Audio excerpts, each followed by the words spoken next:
फिल्मी किस्से बाय राकेश में आपका स्वागत है। 30 अप्रैल दादा साहब फाल्के की बर्थ एनिवर्सरी होती है। दादा साहब फाल्के, जिन्हें the father of Indian cinema कहा जाता है, हमारे देश में फिल्में बनाने की शुरुआत उन्होंने ही की थी।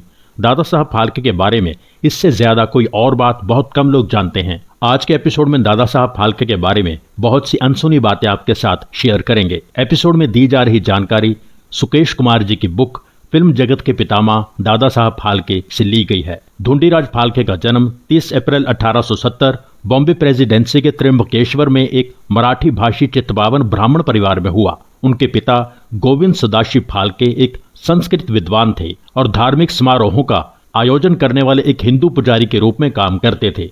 उनकी मां द्वारकाबाई एक हाउसवाइफ थीं। गोविंद सदाशिव फाल्के के 9 बच्चे थे, 7 बेटे 2 बेटियां। गोविंद सदाशिव फाल्के को जब बंबई के विल्सन कॉलेज में संस्कृत के प्रोफेसर के रूप में अपॉइंट किया गया तो परिवार बॉम्बे शिफ्ट हो गया। ढूंढीराज फाल्के ने अपनी प्राइमरी एजुकेशन त्र्यंबकेश्वर में पूरी की और मैट्रिक की पढ़ाई बंबई में हुई। ढूंढीराज फाल्के ने 1885 में sir J school of art Bombay में दाखिला लिया और ड्राइंग में 1 साल का कोर्स पूरा किया। 1886 की शुरुआत में वह अपने बड़े भाई शिवराम पंत के साथ बड़ौदा गए। वहां उन्होंने मराठी परिवार की एक लड़की से शादी कर ली। उसके बाद उन्होंने महाराजा सयाजीराव यूनिवर्सिटी ऑफ बड़ौदा में कला भवन the faculty of fine arts join की। 1890 में oil painting and water colour painting में कोर्स कंप्लीट किया। आर्किटेक्चर एंड मॉडलिंग में भी निपुणता हासिल की। उसी साल ढूंढीराज फाल्के ने एक फिल्म कैमरा खरीदा और फोटोग्राफी, प्रोसेसिंग एंड प्रिंटिंग के कई एक्सपेरिमेंट्स करने शुरू कर दिए। 1891 में फाल्के ने हाफ टोन ब्लॉक, फोटोलिथो और 3 रंग की सिरेमिक फोटोग्राफी तैयार करने की तकनीक सीखने के लिए 6 महीने का कोर्स किया। 1892 में अहमदाबाद के एक इंडस्ट्रियल एग्जीबिशन में उन्होंने एक आइडियल थिएटर मॉडल क्रिएट किया। इसके लिए उन्हें गोल्ड मेडल मिला। उनके काम को बहुत सराहा जा रहा था। उनके एक चाहने वाले ने उन्हें एक बहुत महंगा कैमरा गिफ्ट किया जो स्टिल फोटोग्राफी के लिए इस्तेमाल होता था। 1893 कला भवन के प्रिंसिपल गज्जर ने ढूंढीराज को कला भवन का फोटो स्टूडियो और लेबोरेटरी इस्तेमाल करने की इजाजत दे दी। वहां ढूंढीराज फाल्के ने Shri Phalke's engraving and photo printing नाम के अंडर अपना काम शुरू कर दिया। 1895 में उन्होंने प्रोफेशनल फोटोग्राफर बनने का फैसला किया और गोधरा शिफ्ट हो गए। वहां एक देसाई फैमिली ने दादा साहब फाल्के को अपना स्टूडियो शुरू करने के लिए जगह दे दी। दादा साहब ने उस परिवार की फैमिली एल्बम भी बनाई। 1900 में यानी 1900 में प्लेग के कारण ढूंढीराज फाल्के की पत्नी और एक बच्चा दुनिया छोड़ गए। फाल्के बड़ौदा आ गए और प्रोफेशनली फोटोग्राफी शुरू कर दी। उस दौर में बहुत लोगों का वहम था कि कैमरा इंसान से एनर्जी खींच लेता है और आखिरकार इंसान की मौत हो जाती है, इसलिए फोटो खिंचवाना अच्छी बात नहीं है। इस कारण ढूंढीराज का ये काम सफल नहीं हो पाया। उन्होंने नाटक कंपनियों के लिए मंच के पर्दों को पेंट करने का काम शुरू कर दिया। इसमें उन्हें ड्रामा प्रोडक्शन की बेसिक ट्रेनिंग भी मिली और कुछ नाटकों में छोटे छोटे रोल्स भी किए। एक जर्मन जादूगर बड़ौदा के दौरे पर थे। ढूंढीराज फाल्के ने उनसे जादू के कुछ गुर सीखे। 1901 खत्म होते होते दादा साहब फाल्के ने प्रोफेशनली जादू के शोज करने शुरू कर दिए, प्रोफेसर केल्फा के नाम से। केल्फा उनका ही नाम फाल्के था जो रिवर्स ऑर्डर में लिखा गया। 1902 में फाल्के ने किर्लोस्कर नाटक मंडली के मालिक की भतीजी गिरिजा करंदीकर से शादी कर ली। ये फाल्के की दूसरी शादी थी। शादी के बाद गिरिजा का नाम बदलकर सरस्वती कर दिया गया। सन 1903 में उन्हें आर्कियोलॉजी सर्वे ऑफ इंडिया एक फोटोग्राफर और ड्राफ्ट्समैन के रूप में नौकरी मिली। नौकरी से वो खुश नहीं थे। 1906 में उन्होंने इस्तीफा दे दिया और लोनावला में एक printing press Phalke engraving and printing works की शुरुआत की। उनके पार्टनर थे आरजी भंडारकर। प्रेस की तरक्की देखकर इसे दादर में शिफ्ट कर दिया गया। 1908 में आरजी भंडारकर की जगह अब फाल्के के पार्टनर हो गए पुरुषोत्तम मावजी और प्रेस का नया नाम हो गया लक्ष्मी आर्ट प्रिंटिंग वर्क्स। 1909 में फाल्के कलर प्रिंटिंग मशीनरी खरीदने के लिए जर्मनी गए। प्रिंटिंग का काम बहुत अच्छा चल रहा था, फिर भी पार्टनर्स के बीच मतभेद होने लगा। दादा साहब फाल्के ने बिना किसी फाइनेंशियल बेनिफिट के प्रेस का काम छोड़ दिया, अपनी पार्टनरशिप खत्म कर दी। लक्ष्मी आर्ट प्रिंटिंग वर्क्स छोड़ने के बाद फाल्के को कई फाइनेंसर्स ऑफर कर रहे थे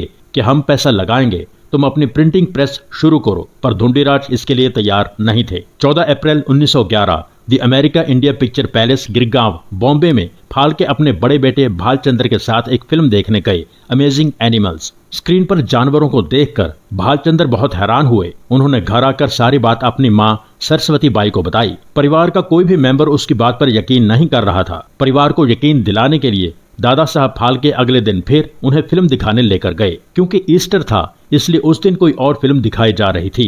Jesus the life of Christ. Screen पर जीसस को देखते हुए फाल्के के मन में आया कि क्यों ना हमारे देवी देवताओं की भी इसी तरह की फिल्में बनाई जाए। दादा साहब फाल्के ने फैसला कर लिया कि मैं मूविंग पिक्चर्स का काम शुरू करूंगा। अगला 1 साल दादा साहब फाल्के ने इसकी तैयारी में ही निकाला। फाल्के ने फिल्म रिलेटेड मटेरियल कलेक्ट करना शुरू कर दिया, जैसे कैटलॉग्स, बुक्स, यूरोप से मूवी मेकिंग इक्विपमेंट, एक छोटा कैमरा खरीदा, रील्स खरीदी, रात के समय फिल्में देखनी शुरू कर दी। कैंडल लाइट को लेंस पर फोकस करके उसकी इमेज दीवार पर प्रोजेक्ट करनी शुरू कर दी। हर रात वो 4-5 घंटे ये सब देखते थे। नींद पूरी नहीं हो पा रही थी। इससे उनकी आंखों पर दबाव पड़ा और उनकी दोनों आंखों में मोतियाबिंद हो गया। आराम करने की सलाह के खिलाफ उन्होंने अपना काम जारी रखा और अपनी नजर पूरी तरह खो दी। नेत्र रोग विशेषज्ञ डॉक्टर प्रभाकर ने 3 या 4 जोड़ी चश्मे की सहायता से फाल्के का इलाज किया, उनकी आंखों की रोशनी बहाल कर दी। फाल्के फिल्म निर्माण की टेक्निक सीखने के लिए लंदन जाना चाहते थे, लेकिन उन्हें अपनी जर्नी के लिए पैसा इकट्ठा करने में परेशानी हो रही थी। कुछ लोगों की मदद से उन्होंने अपनी 12,000 की बीमा पॉलिसियों को गिरवी रखकर 10,000 की राशि हासिल की। 1 फरवरी 1912 वो लंदन के लिए रवाना हो गए। लंदन में फाल्के ने पिकाडिली सर्कस के पास बायोस्कोप सिने वीकली का बोर्ड देखा। भारत में वो इसके ग्राहक थे और यहाँ आने का मकसद बताया। कोबर्न ने फाल्के से कहा कि इंग्लैंड में कई असफल एक्सपेरिमेंट्स हुए हैं, इसलिए आपको भी फिल्म प्रोडक्शन का ख्याल दिल से निकाल देना चाहिए। फिर भी कोबर्न फाल्के की डेडिकेशन से बहुत इम्प्रेस हुए। उन्होंने फाल्के को वॉल्टन स्टूडियोज के फिल्म निर्देशक, निर्माता और राइटर सेसिल हेपबर्थ से इंट्रोड्यूस किया। वहां फाल्के ने स्टूडियो के सारे डिपार्टमेंट्स देखे। कोबर्न और हेपबर्थ की सलाह पर फाल्के ने विलियमसन कैमरा 50 पाउंड में खरीदा और कोडक कच्ची रील और कुछ कैमरा इक्विपमेंट खरीदने का ऑर्डर दिया। फाल्के 2 महीने तक लंदन में रहे। 1 अप्रैल 1912 को भारत लौट आए। उन्होंने उसी दिन फाल्के फिल्म्स कंपनी की स्थापना की। जल्द ही परिवार इस्माइल बिल्डिंग, चर्नी रोड से मथुरा भवन बंगला दादर में शिफ्ट हो गया। उन्होंने बंगले के कंपाउंड में एक छोटा सा ग्लास रूम बनवाया और एक डार्क रूम तैयार किया। फिल्म की प्रोसेसिंग का अरेंजमेंट किया। जो इक्विपमेंट बाहर से इंपोर्ट किया था वो मई के महीने में 1912 में बंबई पहुंच गया। उस इक्विपमेंट को दादा साहब फाल्के ने 4 दिन में सेट कर लिया, उसके साथ आए स्केचेस देखकर। साथ साथ अपने परिवार को भी फिल्म डेवलप करनी सिखाई। कैमरा और प्रोजेक्टर का टेस्ट करने के लिए उन्होंने कुछ लड़के लड़कियों के शॉट्स लिए और देखा कि सब ठीक चल रहा है। अब उन्हें ऐसे लोग चाहिए थे जो फिल्म बनाने के लिए पैसा इन्वेस्ट कर सकें। ऐसे लोगों को अपनी बात समझाने के लिए दादा साहब फाल्के ने एक बहुत इंटरेस्टिंग प्लान बनाया। उन्होंने कुछ मटर एक गमले में प्लांट किए, कैमरा गमले के सामने रखा, हर रोज सिर्फ 1 फ्रेम शूट करना शुरू कर दिया। 1 महीने से ज्यादा समय तक ये काम किया। इस तरह 1 मिनट से थोड़ी बड़ी एक फिल्म तैयार हो गई। दादा साहब फाल्के ने वो शॉर्ट फिल्म कुछ सिलेक्टिव लोगों को दिखाई। उस शॉर्ट फिल्म को नाम दिया अंकुराची वाद, एक मटर के पौधे की वृद्धि। इतनी छोटी फिल्म में स्पीड से बीज उगना, अंकुरित होना, एक बेल के रूप में बदलना शामिल था। ये देखकर यशवंतराव नाडकर्णी, नारायण राव देवहरे समेत कुछ और लोगों ने फाल्के को कर्जे के रूप में पैसे ऑफर किए। उन दिनों स्टेज पर राजा हरीशचंद्र के बारे में कुछ कहानियों पर प्लेस किए जाते थे। धुंडीराज को कुछ लोग राजा हरीशचंद्र कहते थे, क्योंकि धुंडीराज ने फिल्म बनाने के लिए अपनी पत्नी का मंगलसूत्र छोड़कर बाकी सब कुछ बेच दिया था। अब दादा साहब फाल्के ने राजा हरीशचंद्र पर फिल्म बनाने का प्लान बनाया। उनकी फिल्म राजा हरीशचंद्र कैसे बनी, इसके साथ जुड़ी बहुत सी अनसुनी बिहाइंड द सीन्स इंटरेस्टिंग बातें आपके साथ एक अलग एपिसोड में शेयर करेंगे। बहरहाल दादा साहब फाल्के की बनाई साइलेंट फिल्म राजा हरीशचंद्र 3 मई 1913 को कोरोनेशन सिनेमा गिरगांव, बॉम्बे में रिलीज हुई। शो टाइम था शाम 6 बजे, 8 बजे, 10 बजे और रात 11:15 बजे। द बॉम्बे क्रॉनिकल में फिल्म से रिलेटेड छपी एड में यह भी लिखा गया कि फिल्म की टिकट की कीमत नॉर्मल प्राइस से दुगनी होगी।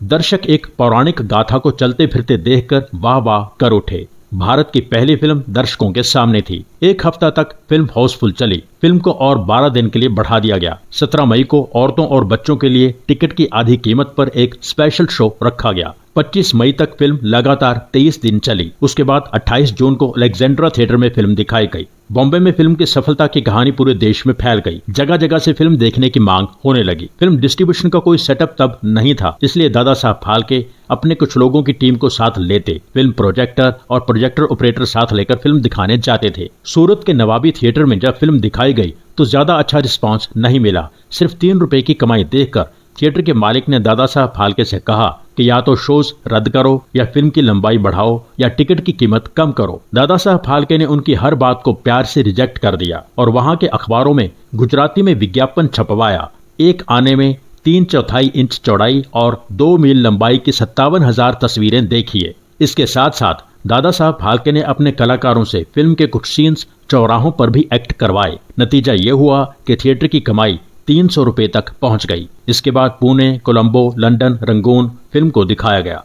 इस फिल्म को भारत की पहली फुल लेंथ फीचर फिल्म माना जाता है। भारत सरकार की तरफ से भी यही स्टेटस हासिल है। हालांकि हिस्टोरियंस कहते हैं कि भारत की पहली फिल्म 18 मई 1912 को रिलीज हुई थी। उसका नाम था श्री पुंडलिक। उसे बनाया था रामचंद्र गोपाल तोरणे ने, जिन्हें दादा साहब तोरणे भी कहा जाता है। दोनों में सबसे बड़ा फर्क यह है कि दादा साहब तोरणे ने जो फिल्म बनाई थी उसमें कैमरा एक जगह स्थिर था और स्टेज पर हो रहे नाटक को रिकॉर्ड किया गया था। दादा साहब फाल्के ने जो फिल्म बनाई वो प्रॉपर फिल्म थी, इसलिए इसे ही भारत की पहली फिल्म माना जाता है। 16 फरवरी 1944 दादा साहब फाल्के इस दुनिया को छोड़ गए थे। दादा साहब फाल्के के गुजर जाने के 25 साल बाद 1969 में दादा साहब फाल्के के योगदान को मद्देनजर रखते हुए भारत सरकार ने सिनेमा के सबसे ऊंचे अवार्ड की शुरुआत की, दादा साहब फाल्के अवार्ड। दादा साहब फाल्के के बारे में बहुत कुछ ऐसा है जो आपके साथ आगे भी शेयर करते रहेंगे। आज के एपिसोड को यहीं पूरा करते हैं। एपिसोड के बारे में अपनी राय जरूर लिखें। जिन दोस्तों ने चैनल सब्सक्राइब नहीं किया है प्लीज सब्सक्राइब कर लीजिए। सब्सक्राइब करके बेल आइकन में ऑल पर क्लिक कीजिए। एपिसोड लाइक कीजिए, शेयर कीजिए, कमेंट कीजिए। Thank you so much for watching.